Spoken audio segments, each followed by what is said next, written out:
So I've recently been watching a 3-part webinar series that's free that is hosted by the Somatic Institute for Women, and it's an online webinar. There's 3 parts to it. I will link it down below, but I've decided that I want to talk about the webinars in a video each because I think it's really, really interesting. So Marnie is the lady who runs the sessions. And session 1 is kind of introducing the concept of the shadow self. So obviously with it being the Somatic Institute for Women, a lot of it is centered around women. But the first kind of webinar was tailored to the generic understanding of shadow self. And if you're interested, obviously I'll link down below, like I said, and then you can go and get these webinars. You've kind of got 3-day access to them, but they're each 2 hours long. So they're really, really detailed.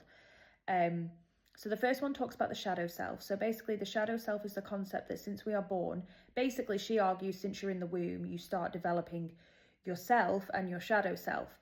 And your shadow self becomes everything in your environment, your psyche, your mind, that you get conditioned through your life experience to believe is shameful, that cannot be expressed. And so it naturally has to be repressed and it goes over to the shadow side. So that might be things around sexuality, that might be things around expression. And so you learn from a young age that all these things that you cannot do, you cannot speak, you cannot say in front of people, goes into your shadow self.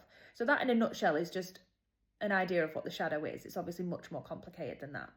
And with every single human being, we have a shadow self because every human being has some kind of differing level of trauma or experience, because every time you've ever been shouted at, or every time you've ever been disappointed, or you've had a grief, or you've had a rejection, that all kind of becomes part of our life experience. And a lot of those, the meanings that we take out of those lessons go into our shadow self. Don't do this, don't do that, blah, blah. She also talks in the first webinar about masks, which is really interesting because all of us carry masks, some that we're conscious of and some that we're not. So there's a level of performative nature to the way that we express ourselves with other human beings.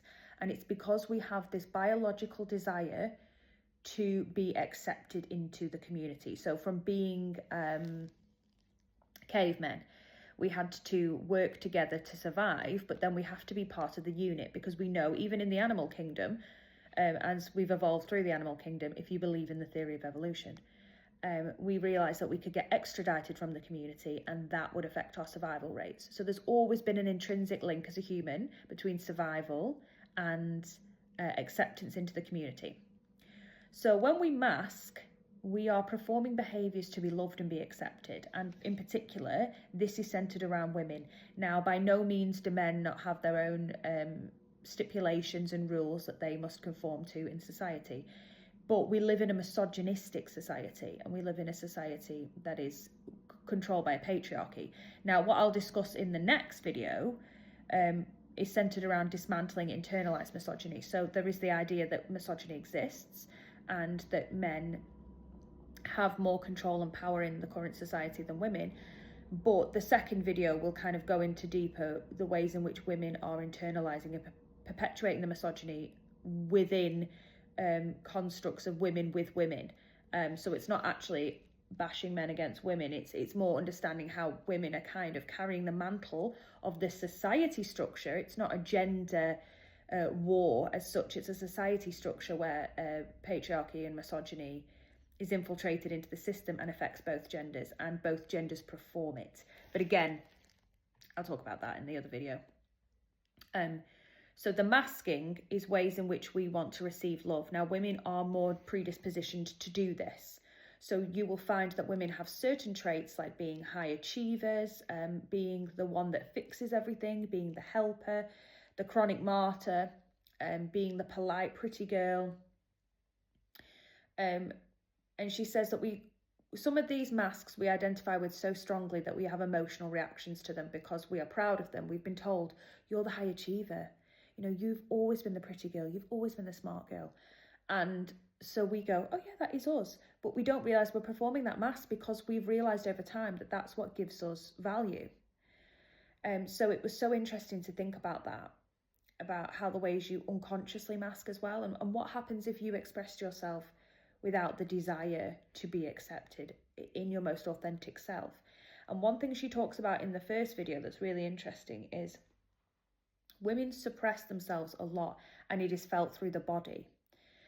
So women are taught to keep their body tight. So a lot of women will unconsciously suck in their bellies when they're around people. They will tuck their legs in. There is a kind of suppression that women have where they hold their breath in. They don't want to express outward. You know, we talk commonly about men taking up a lot of physical space. They spread out. Women in public transport are like this, all hunched over. And she, because it's the Somatic Institute, Somatic is about the body responses. So what's really interesting is I found when I first watched her webinar, she pauses a lot and she's like, let's take a breath, or she makes noises. And I found at first that quite jarring. But she is talking about in the webinar, as women, we are meant to not make sound, not express ourselves, not sigh and breathe in and take a moment. But it's really important to regulate our nervous system, how we do that, by taking a moment, taking a breath, feeling something. And we have such intuitive cues as women through our bodies that we ignore. So throughout the session, she's encouraging you, like, how does this feel in your body? When I talk about this, when you watch this video, does that make you feel tense? We don't explore our bodily sensations very much as women. We suppress them. So you often work on autopilot where you're feeling a discomfort and you move through it. So that's what she's talking about with her perspective. She's a somatic psychotherapist. So she literally uses these techniques to help people through therapy. And so she's a blending of those two.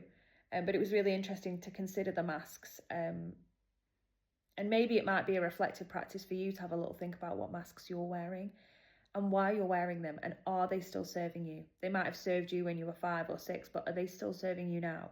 Is a really interesting question. In terms of the shadow, she says that you have your own shadow and you have collective shadow. So misogyny is another shadow that is kind of a collective that both genders will deal with. And so the next video will be about that, about how women internalize that as well. But she's expressed that basically the shadow, until we go and meet our shadow and we do the work to think about our shadow, we can't evolve because we're repressing some of our natural expression through fear. So when we talk about other blocks like fears of being seen and things like that, this comes from this place that it is going to not be accepted. That's intrinsically what it comes down to. But the more that we start to pick our shadow and say, why do I not do that? Why do I feel nervous about that? Oh, it's because someone told me this. But is that true? And trying to teach your body through the sensations that it's safe to do the things that it's been conditioned to believe are not safe. So the first sign, she says, is to kind of reflect on what are parts of the shadow, what are the masks that you're wearing, and how can you be a bit more authentic? How can you take up a little bit more space? How can you work on relaxing into your body more, taking up this energy? And how can you question some of your beliefs, your shadow beliefs? Step by step.